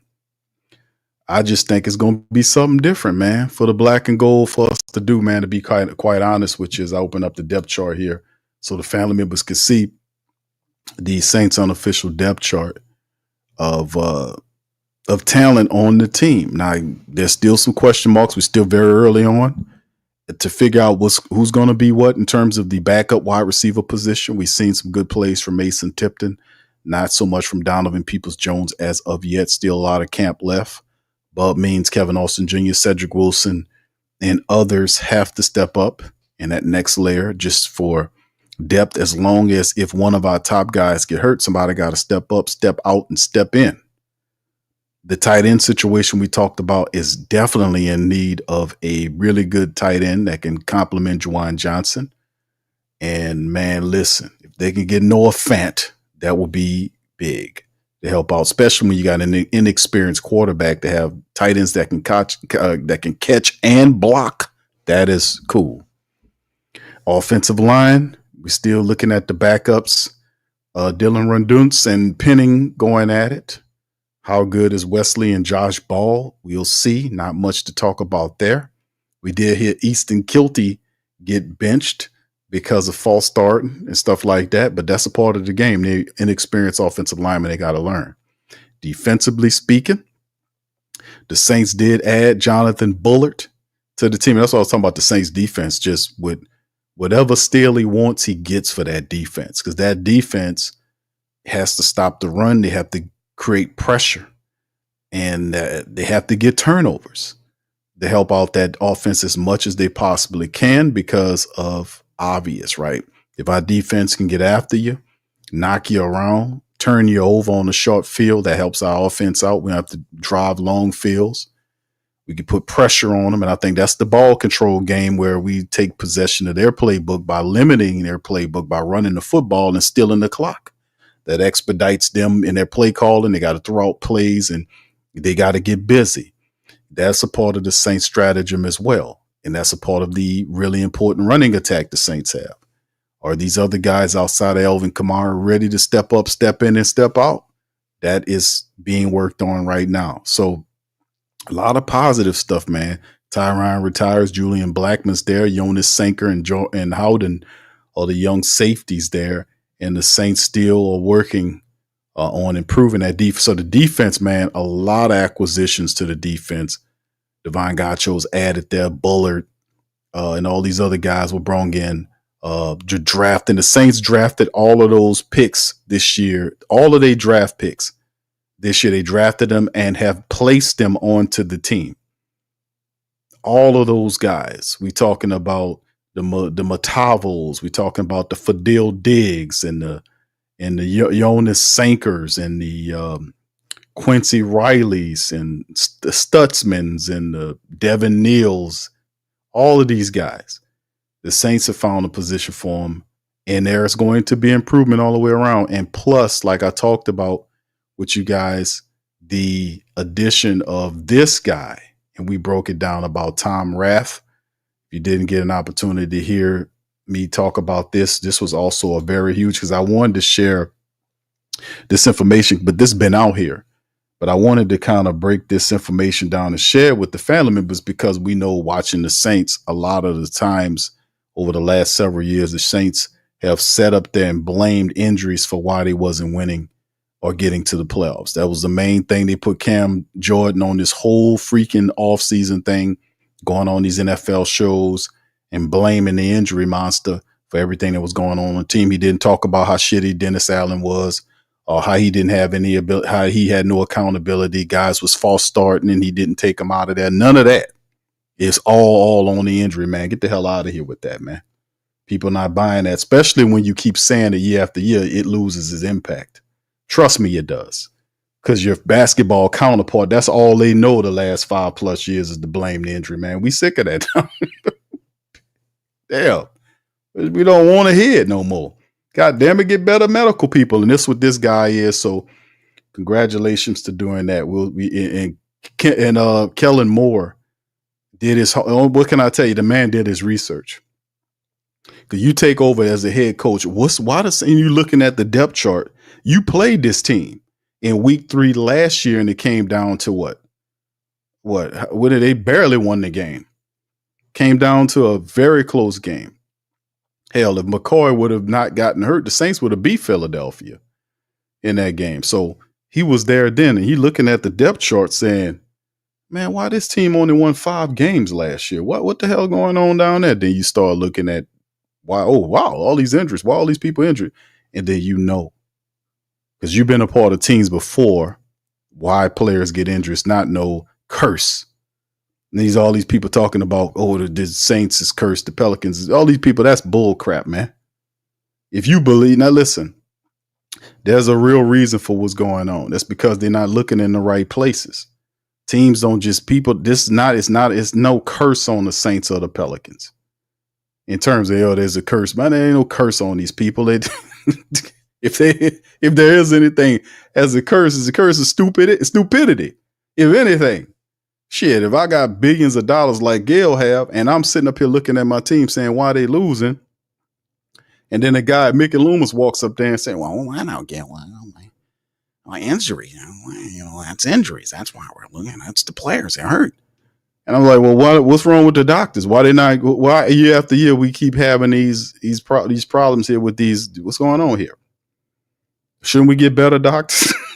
I'm saying, if you got somebody fixing on your house and you got and shit that they fix the next year or the next month is breaking down, is tearing up, you're gonna be looking at it like, man, why didn't I just pay somebody to fix this shit? Why is this messed up again? What's going on here? You know what I'm saying? Come on, y'all know how many times y'all took y'all car to somebody and they try, or your car, or you had a repair done that was subpar. It's levels to this shit, man. You got crappy contractors, you got really good ones, right? You got crappy doctors, you got really good ones. You got some in between, right? It's here, and here. And sometimes, wherever they rely. Come on now, y'all know. You got good wardens, you got bad wardens. We got a bad warden down here. Hey, listen, I would not laugh at this if it wasn't so pathetic. Y'all put one in the chat. Did y'all hear what the lady did down here that run the jail? They let somebody out of here, let somebody out of jail, and it was the wrong person. Put one in the chat.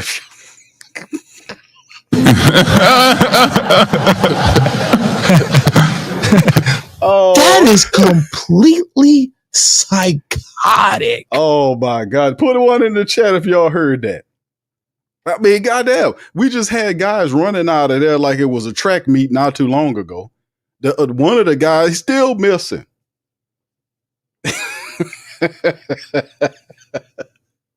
You can't make it up. And then on top of that, This lady had the nerve to say she running for the sheriff again. What? You doing what?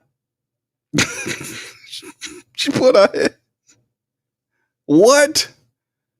Oh my God. Yes. Y'all ain't hear that? They let the wrong man out and then they blamed it on the name being from saying that, well, it was a computer error because the names were similar. In the names, the only thing similar about the names is that they both started with the last names was similar. And the only thing similar about it was the fact that both names started with the letter B.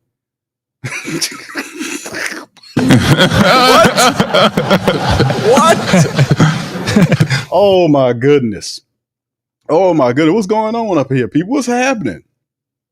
I don't know what's going on nowadays, fam. I'm just going to leave it all to be. Thank you, KT. Thank you, man. He says, do you think we'll ever blackout game in the dome, black helmet, jerseys, and pants? That would be fire because we do have that fire Darth Vader black helmet. That's not a bad idea, KT. I would love to see that too, man. Like we got the gold off, they got the gold outfit they wear. They got the all white now. So the Saints got the white helmet. They can go all white, pants, look fire. They got the gold jersey with the gold helmet. You can do that. And then they got the Darth Vader outfit where you got the black helmet, black gold. Yeah, I would definitely love that, bro. Thank you for the super chat. Thank you very much. Picking me up, bringing me back to this world. Absolutely love to see that, bro. I ain't gonna lie. The Darth Vader outfit, boy. We hope Kellen Moore, you're listening. The Darth Vader Saint outfit, black helmet, pants, shirt, blackout, and put a black eye to any opponent, man. We'd be undefeated wearing that, man. The dome, scaring the hell out them people. All right, so yeah, that's what I'm talking about. I can't make it up, man. I'll say, man, you got to be kidding about that, man. But no, I wasn't kidding. That lady got up there, man. I felt bad for her because she was her head down like that before she got to it. I was like, oh Lord, lady, please. Because that lady got the other lady kind of threw up under the bus kind of before she rolled it out. She wanted to let them know, hey man, I ain't got nothing to do with this shit. This her. Go talk to her. Oh my goodness. Yeah, boy, I tell you, man. I don't know how this go. Then they said he was a fugitive. I said, how he a fugitive? You let him out. How that work? Anybody that's caught what they say? Housing them, they gonna be looked at. How you let him out of there? He ain't break out. Okay, so if he a fugitive, he had assistants, who let him out? The computer? Somebody, hey, listen, man. Somebody got to go down with this, lady. Lady, we're gonna have to lock you up and put you up in here. Then again, you'll be out the next day. Based on how these people running up out of here, man. This ain't no jail, nothing. This is a hotel, a very poor one on top of that. Oh my goodness. Somebody gotta go. Could you imagine if we start locking up the sheriff? If the inmates keep getting out, we lock up the sheriff. It'd be more motivated to keep that shit under guard. That's what I'm saying, man. We be locking them up. All right, you come on. What's up, Colorado? Shout out to you, man. All right, JUV says marching season coming soon. Who you excited for? The marching season, man. I love St. Aug, man. I think St. Aug does it. There's quite a few bands out there, man, but St. Aug is still the top, man. I love watching them play, man. It's like they perfected it, man. They elevated all of it. And they got some other really good bands out there, but man, St. Aug band, but that's like they created a standard for that, man. And everybody trying to catch up with them, man. They kind of perfected that thing, brother. All right. Let me see if we get a few more comments before I get on. Yeah, we got to figure it out. Jared says, Digital Underground's same song, Tell Them Q that Possum was letting them do whatever they want. No way we ain't buying the knock. Yeah, you know what, bro? This is true. And that's another thing, like we talked about with Kellen Moore, which a lot of people like Kellen Moore because they see him as a person that is, that the team likes, that he's agreeable. He's obviously intelligent because he gets to coordinate. And listen, all these Kellen Moore, with the talent he had. And like I always talked about, I was like, man, the Saints, I don't understand why. Well, then again, I do know why. Why the leadership was looked at that like that, as being aloof, as being kind of not serious about nothing. That wasn't just our perception. A lot of the people across the league seeing the Saints leadership as such, like it was a team that was just comfortable making money. They get pissed off at you when you start rocking their boat. Like when they get used, like for the last 20 years, let's just be honest. The last 20 years, they've been making a lot of money. They made more money in the last 20 years than they ever made before. But then you get up to a point where is it more difficult just to sit? We could just cruise control into this lane right here. We don't have to worry about, we could tell them every year that we playing to win the NFC South, like Loomis said in the press conference. You know, he said we covered it on Patreon. He said in the press conference, you know, I don't like goalies there. I don't like, you know, I'll go. When it's the NFC South, I'm not going to talk about expectations. I know. That's outside the building. You know, that's over there. You know, I know. That's over there.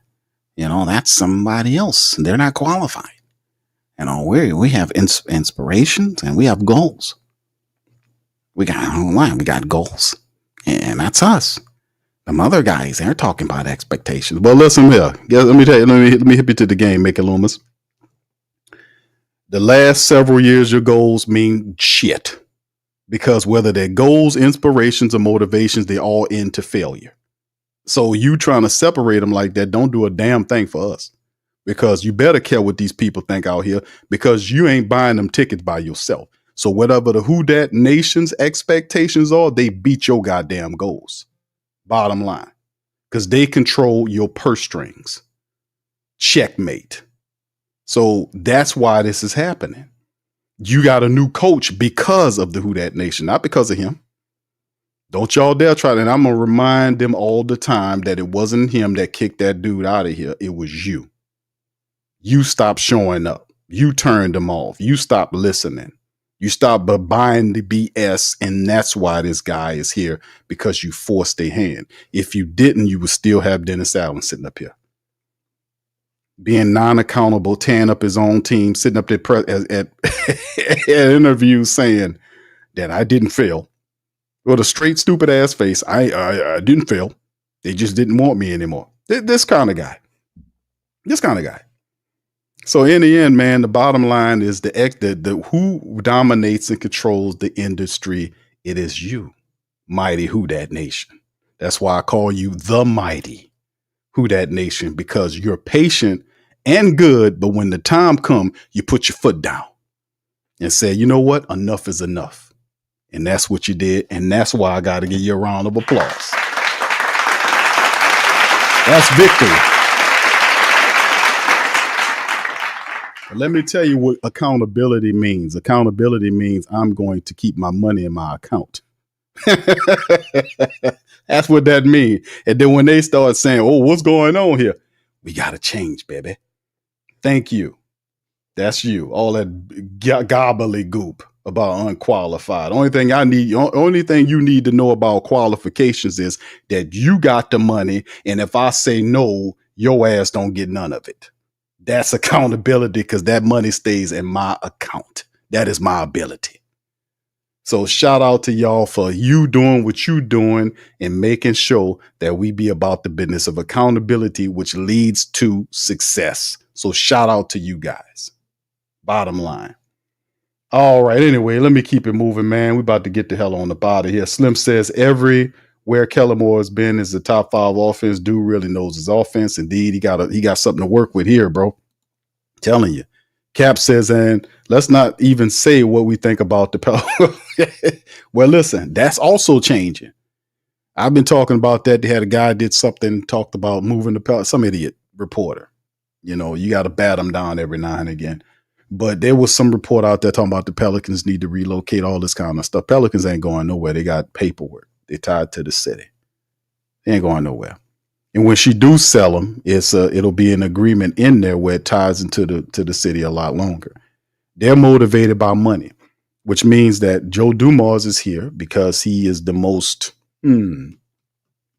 he's the most credentialed administrator the Pelicans organization ever had. He's a top 50 NBA Hall of Famer. He also won a championship as an administrator. So he knows, he's been there as a player and an exec. That dude is the most credentialed administrator they ever had. So you got that going on for you. You know, he can't fire the coach. He would have got Willie out of here, but Gail wants Willie to be here. So he just builds a team, gives it to Willie and say, here you go, now go win. And if Willie can't win, he'll say, see, I tried to work with him. He couldn't do it. So he just giving Willie enough room to kind of get his own self up out of here. You see? So, I mean, the guy is headed in the right direction. He also must pay attention to his help staff. Like Kellen Moore hired this guy, they got to do the same thing. But both teams are headed in the right direction. They really are. And that's because of you. You did the same thing you did with the Saints, you did with the Pelicans. And I'm just merely saying that there's an element here where we don't have to just be going all for all the nonsense that these people do. Nobody does that for anything full time. You got to eventually start using this and say, hey, man, I got power. I'm not advocating my power, man, to these people. And they're not even representing us in the correct fashion. They're not doing what they're supposed to do. This asshole sitting up here talking sporty to us. Like we ain't like you paying me to watch you. Oh, no. Watch this. And look what happened. So they get raw in their ass about it. But at the same time, you got power. Don't be afraid to use it. That's the bottom line. You run all of this. Once you start realizing that, man, things going to change fast. They are changing right now, by the way. All right. Anyway, this is Don. He said you got to smack the gum. Yeah, that's right. You got to smack the gum with Willie. Yeah, with old Loomis. Yeah, but they got it aimed in the right direction. Think about it, fam. Because once it was a twofold thing, a pincer attack. Once you got Dennis the Possum out of here, he took it. The quarterback could not exist without his climate. You remember all the stuff that was going on? Like he would protect him all the time. I'm like, why is this guy protecting him? He's messing with the backups to keep Spencer off of him and putting Haener in between. And then when Carr gets hurt, he flip-flops him. You know, why are you doing that? Why don't you want the guy to feel the pressure of the competition? Who does that? This is a football player making all this money. He needs to feel competition so he stays on his job. He tried to protect the guy. So obviously it made common sense to me. Once the coach got fired, the quarterback was out of here. He could not stand in the face of the Who Dat Nation. Do you understand what kind of skillet he was in? With this team, he made the decision to do it. He had no protection. No protection. Ain't nobody was going to protect him, especially when the other guy picking the quarterback of the future. He did the only thing that made sense. Is to go and leave. So, I mean, it was a twofold pincer attack. So the Who Dat Nation made it pop. Jaden says, Q, do you think Kellen Moore can? Yeah, he could. That's a possibility, man, for real. He got all these players. You got if the line, and this is ifs. We got to see what the backups will do because my concerns are still with the backups. Like, how good are the backup tackles? Like, we have an issue at tackle. How good are we with these guys? Josh Ball and the other guy. You know, Barry Wesley or whoever these guys. These are unproven guys. How good are we with these guys as backups at the tackle position? If something were to, these backup offensive linemen, how good are they? Because we went through this last year, right? So we have some concerns, but outside of the Saints still have very much a lot of talent that most people can't compete with. Alvin Kamara is still a phenomenal player. The Saints are fortified in the running back room. If Kendre Miller has a slip up in his injury situation, like if he gets hurt again, you got Devin Neal, Cam Akers, Clyde Edwards-Helaire, and others, right? So you got guys there. Hopefully they sign Noah Fant to bring in to fortify the tight end room, give Matavo an opportunity to work his way in there because he should be something for you next year based on how he does this year. The defense has an influx of talent that they added there, especially defensive linemen that Coach Staley added to help with the pressure, stopping the run and putting pressure on people. Got a unique mix there, special teams. So most certainly he could, and they have underdog status. Everybody picked the Saints, say they got it. Some people say the Saints got the worst depth chart in the NFL. I'm like, man, are you kidding? Ain't no way in the world you got all these Chris Olave, Rashid Shaheed, Elvin Kamara, and all these players here that we got on this team, and that's worse than what other teams got. Get out of here. Get out of here with that. But it simply is what it is, right? All right, thank you. Vibin says, Q, it's just good to hear Coach talk about sports analytics. Indeed, man, sports analytics, when you hear people sit up there and they talk about sports analytics, well, the Tom Rath was talking about, he was talking analytics, but what really got me is the fact that he started talking about the mindset of players. Like, for instance, you can't, fam, and listen, we talk about this all the time. You know, I'm a person that always talk about mind over matter. Mind over matter. And I say your mindset, how you think, controls what happens in your life. You know, when we talk about when I talk about relationships with the family members. Now, I ain't do this in a while, but when we have our talks and we talk about relationships, and I tell you all the time that you have to look in the mirror, because whatever you getting is what you giving, and that you can't get nothing that you are not. How can I phrase this correctly so that people get this? You hear the saying that you get what you give, right? That's very accurate, because you can't get what you don't already got. Did you catch that? What I mean by that is, whatever you want to get in this world, this is how this reality works. This is game from experience from a man as myself. I'm telling you, you can't get what you don't possess naturally. So if you're a person out there and you're looking for a relationship, you're trying to get with a certain person, you're not going to get that person unless you possess the qualities that that person has. So if that means that you got a shape or a job or money, whatever the case, you have to change how you think to draw what you don't have. You have to literally become that. You have to possess those qualities to draw that to you. That's how that works. You're not going to get it. And if you luck up in the percentage, there's always an exception to the rule, but it don't trump the rule. You might get it, luck up and get it, but you won't be able to keep it. It will leave you because you don't have what it takes to keep it there. You don't have the attraction needed. It has to be in relationships. There's an attraction. Either it's an attraction that you have to have so that you bring it to you. It's almost science. It's almost like science when you talk about attraction and all this other stuff. These are scientific terms that's explained by how at the great depthness of what you are as an individual, as a being. But mind trumps everything. It really does. The Most High gave you this. And you have a certain amount of corrections that you have to work on. So don't let vanity and greed and gluttony and all these other things obscure you from making the corrections that you need to have so you can be the very best person on this planet while you're here. That's why you're here. You're here to perfect yourself, even though perfection, some people see it as a illusion. But you put here to be the best version of yourself. That's why you're here, and you have to make those corrections. Nobody can do it except for you. Mind over matter. And when Tom Rath said in this article that he has to train the players in terms of, he said, mental toughness, because if I got a guy here who believes that he's injury prone, guess what's going to happen to him? Guess what's going to happen to him? He's going to keep getting injured because that's in his mindset that he's an injury prone player. He's already emotionally damaged in that way of thinking. So mind over matter, man. Mind over matter. Your mind controls all of that which is in your world, not in mine, but in yours. That's how the principles work. You control what you can within your world. And it's all predicated on this. You get this together. Watch how that change. That's real game. That's truth. That's truth talk. Anyway, I'm get ready to get out on that. Mr. Domsell was so relieved that Carr retired. He was making you dread the upcoming season. Indeed, man. We got that guy out of here, man.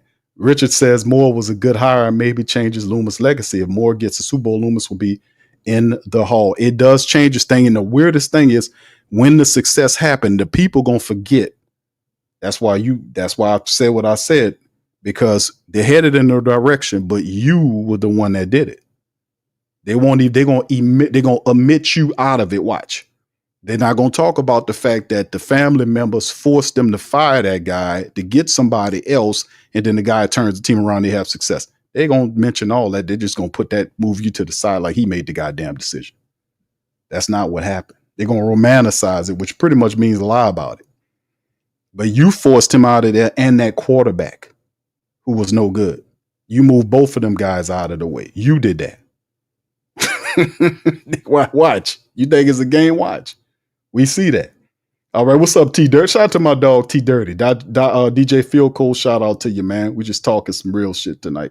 Mr. O says, wow, that thumbnail had me worried. Haener must feel thrilled. Nah, it's all good, man. It's just what it is. Kellen Moore's being fair. He's allowing Haener to compete with Rattler and Shough.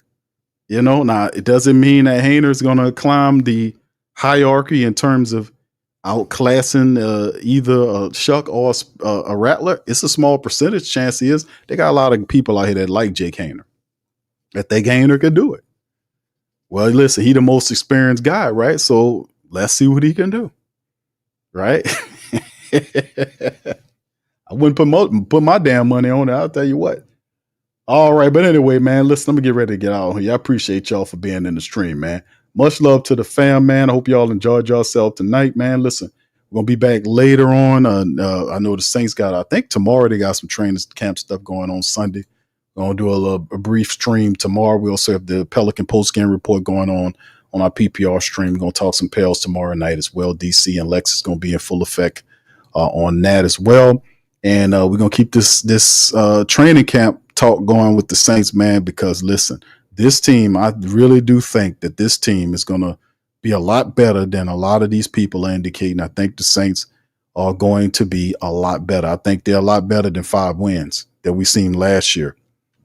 I see them as a better team, and I think they're going to, I ain't going to say much shock people, you know, but I guess for those other people, they're going to jump on a jock when they start seeing them competitive. But like I said, man, this team has a lot of talent. It was not just injuries. It was non-accountability by a bad coach who had no idea what he was doing. And that will kill a really good team fast when you don't have no leadership. Let's just keep it all the way funky. So in the end, I think the Saints are going to win more than 5 games with an agreeable schedule. No real serious cold games involved. They had a different mentality health-wise, and I know it takes a while to see what's going on, but man, I'm looking forward to this, man. This is all the stuff that we've been yammering about the last couple of years. What's up, Gundam? Shout out to my brother Gundam. What's up, brother Damien? Shout out to you, man. Good to see y'all in the chat, man. We in here, man. It's Poppy 504. Shout out to you, brother. Good to see you as well, man. Listen, man, I'm gonna get on up out of here, man. Y'all have a really good night, man, and I'm gonna see y'all tomorrow on the stream, man. We're gonna talk some more black and gold as well. Much love. Who dat? Hit that like button for me, man. If you're not a sub up to the coma. We keeps it real deal, Holyfield. And we'll be back talking most Saints tomorrow. Hopefully tomorrow, fam, we get Noah Fant under contract. How about that? Let's throw that out in the chat to get Noah Fant under contract. You know, you have him and Juwan Johnson there and Matavo, you know, and Stahl and all these guys. That would really be a big help to the Saints. So hopefully we can get that done tomorrow as well. And that'd be some good news for Sunday, right? All right, I'm out of here. Much love, fam. Who dat to you? Peace. Yeah. Boogie like Benson, I'm a who dat. I'm a who dat. Long as I'm living, I'm a who dat. Lose or winning, I'm a who dat. Sports coma, yeah, this is where we do that.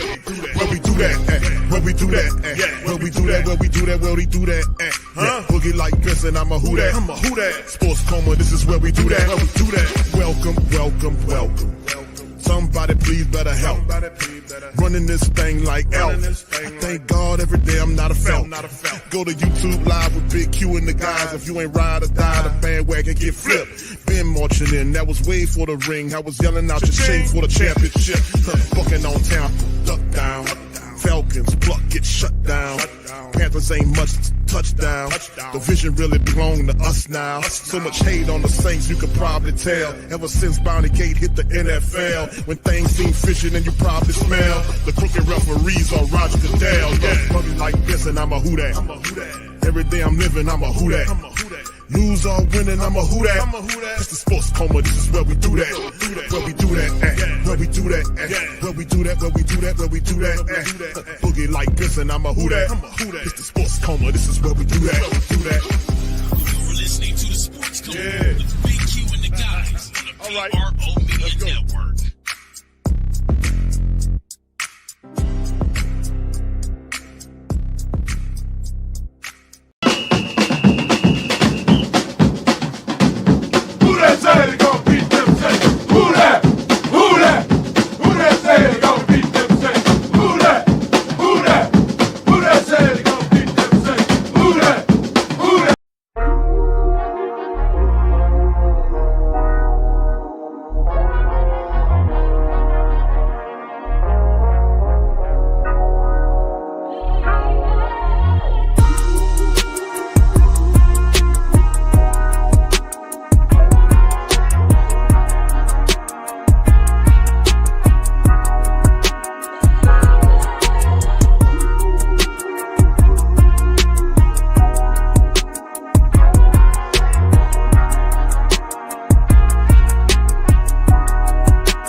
WhoThatDaily.com. That's right, the WhoThatDaily.com. Your one-stop shop for everything New Orleans Saints, New Orleans Pelicans, LSU Tigers, even the top flight boxing news. So if you're a Who Dat and you're looking for a place to stay up on your team, WhoThatDaily.com is your site. The WhoThatDaily.com for the sport Who Dat in all of us.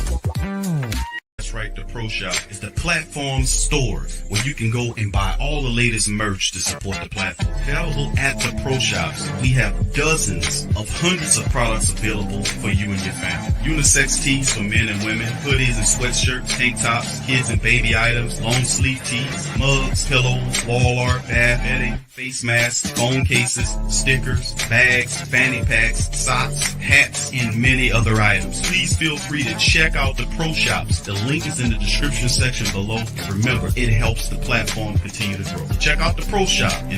Hey, Ryan Reynolds here from Mint Mobile. I first ditched big wireless and started using Mint Mobile way back in 2019. Back then, you could get premium wireless for only $15 a month. Today, Mint Mobile's premium wireless has gone up by... Okay, wow, that's it, zero. It's gone up $0 a month since 2019. That doesn't seem fiscally responsible to me, but again, you're welcome. And I'm not an accountant. Hate math, always hated math. True story, I was in math 10A when I was in 12th grade. Looking amazing is uncomplicated with Tiege Hanley's simplified skincare system. Here's how it works. Go to Tiege.com, pick your system, and get handsome. 3 simple steps. Wash, scrub, and moisturize. It's that simple. Guys, go to Tiege.com and get started today. To be a therapist, in my opinion, is one of the most humbling things ever. A platform like BetterHelp is very important because it allows access to affordable mental health care.